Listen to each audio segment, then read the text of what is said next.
If you have a Bible with you, or maybe you've got it on your phone, we're going to be in Matthew's Gospel, Matthew chapter 9, and I'm just going to read just a few verses, and then I'll share just a few thoughts on it.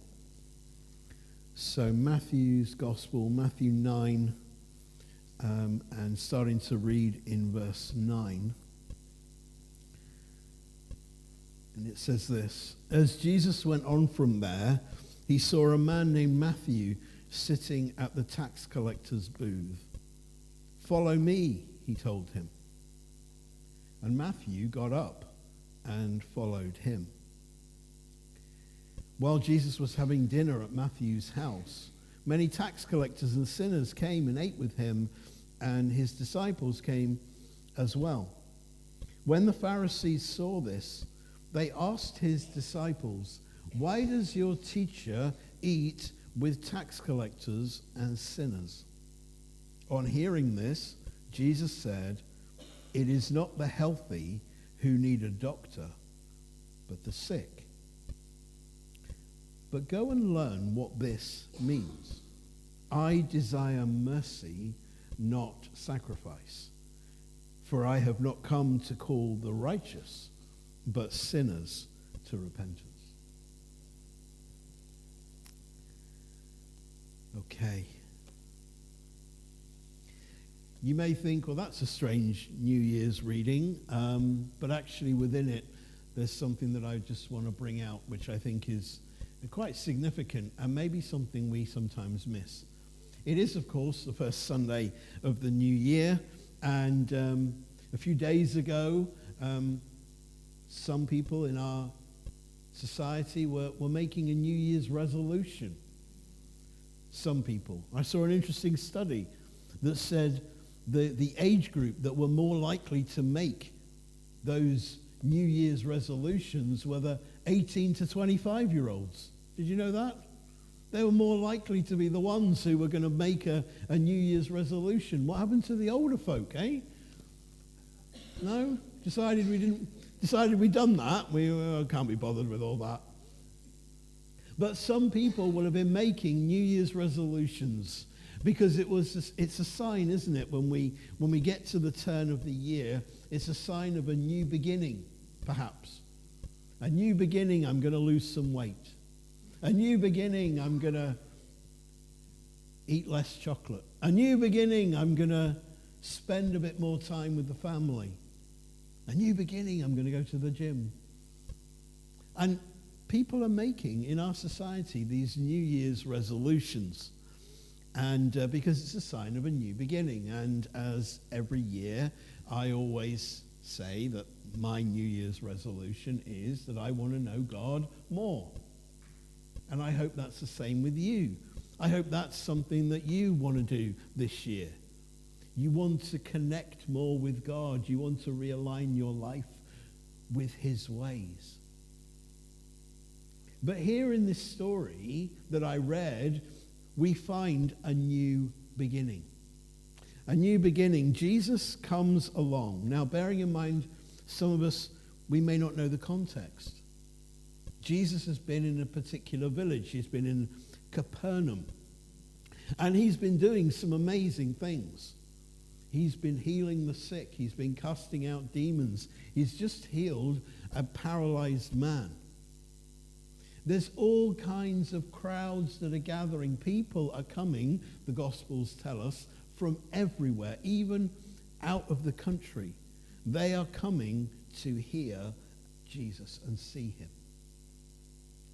And what you may not also know is that if you were traveling, you had to get to Capernaum, you had to go through a tax booth. Did you know that? It's interesting. I mentioned to you a few weeks ago when I was looking at some of the Christmas messages, and I talked to you about a road that the Romans built. And this road, called the Via Maris, the way of the sea, would go up and it cut across right at the top of the Sea of Galilee at a village called Capernaum.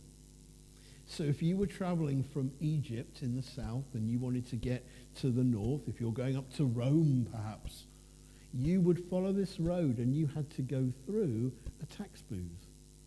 Because the Romans thought, hey, what a good idea, right? Yeah, we just tax everybody, tax the goods. Interesting. Who would be sitting in a tax booth in Capernaum?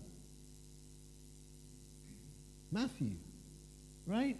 He's a tax collector, and he's there in the tax booth. And all these people are passing through. Do you think he's ever heard of Jesus? I think so. I think he's heard. He may have even seen some guys, 4 guys, carrying a mat with a guy on. He may have seen them come through the tax booth. Where are you guys going? We're going to see Jesus. And then what did he see?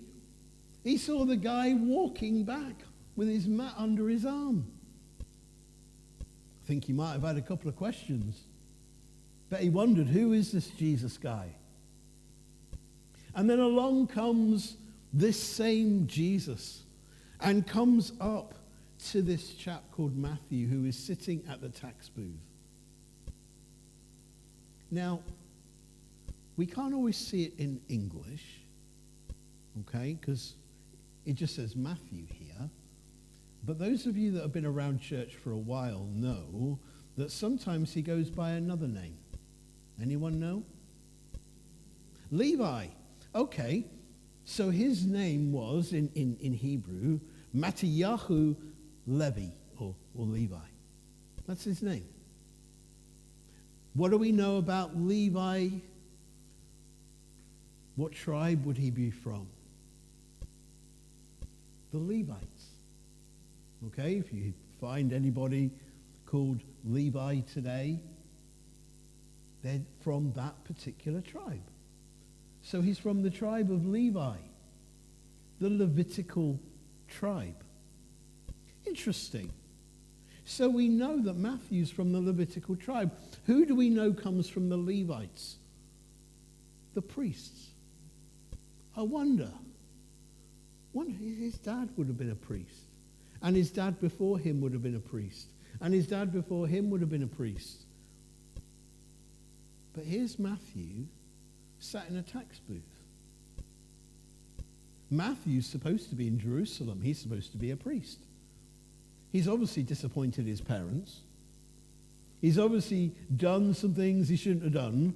He's not followed in the family line. And here he is as a tax collector. And what you know about tax collectors, they were hated. They worked for the Romans. How on earth does a Jewish boy who's supposed to be a priest end up working for the Romans, taking money off his own people? Clearly disappointed his parents. I wonder what his mum said when she was asked. You know, when people said, oh, hey, how's Matthew getting on? She didn't want to answer the question. Yeah? What's he up to these days? Oh, well, he's sitting in a tax booth ripping off the Jewish people. It's probably not the way she wants to answer it when she's at the hairdresser's or whatever. So clearly she must have been quite upset. Dad would have been probably pretty frustrated. And here he is at this tax booth.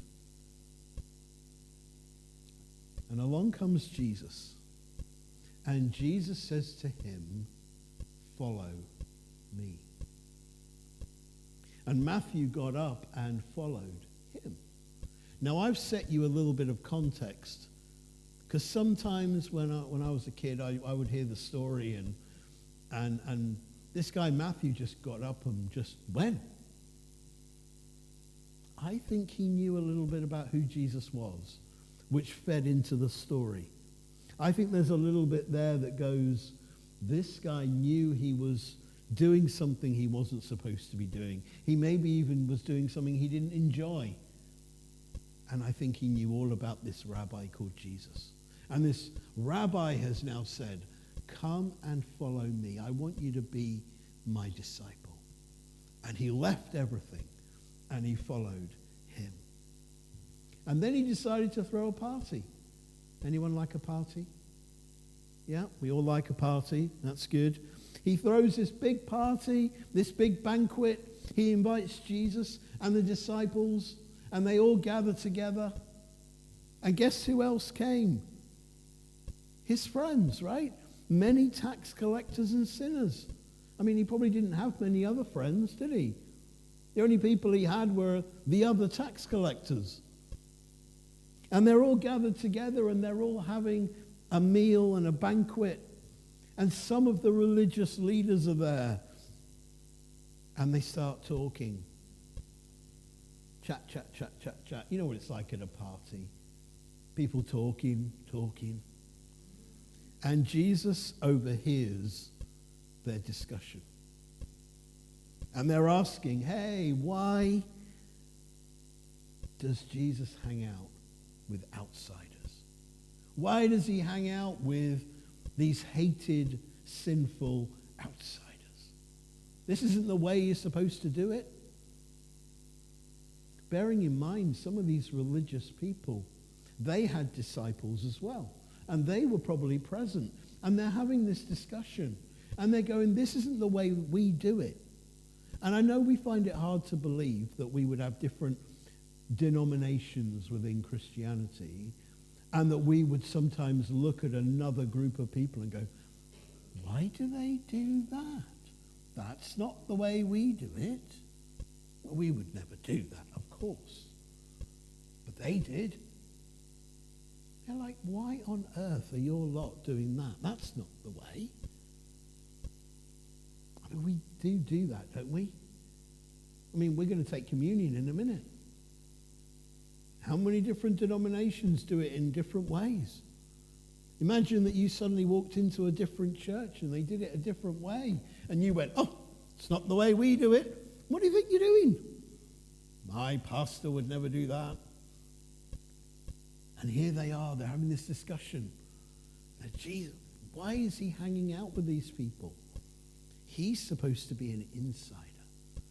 Why is he hanging out with the outsiders? And Jesus says this, it is not the healthy who need a doctor, but the sick. Makes sense, right? But then he says, go and learn what this means. I desire mercy, not sacrifice. This is a quote from Hosea chapter 6, verse 6. And it's one of Jesus' favorite passages to quote. It sums up a lot of what Jesus believes and thinks about how we live our lives. He says, I desire mercy. That word is one of my favorite Hebrew words. It's the word chesed, and it means loving kindness, it means grace, it means love, it means mercy. And Jesus was quoting this and saying, go away and learn what this means. And in many ways, I want to suggest to us that for this year, for 2026, it would be a great thing for us to learn what this verse is all about. What is Hosea 6, verse 6 all about? Where it says, I desire mercy, I desire chesed, I desire compassion and kindness over ceremonial concerns, over sacrificial concerns. He wasn't saying you don't need to do those things. He was saying, ranking in importance, kindness, mercy, and compassion sits at the top. We know this. We know this because if you read your Bible and you read the further teachings of Jesus, we read the teachings of Paul, he says love is the fulfillment of the law. Anyone heard that before? What does that mean? It means chesed is the one commandment that trumps all the other. So my question is, are we full of loving kindness? Are we full of compassion? These guys are complaining. And of course, we would never complain. We would never grumble, would we? Let's make 2026 a year where we don't grumble and we don't complain.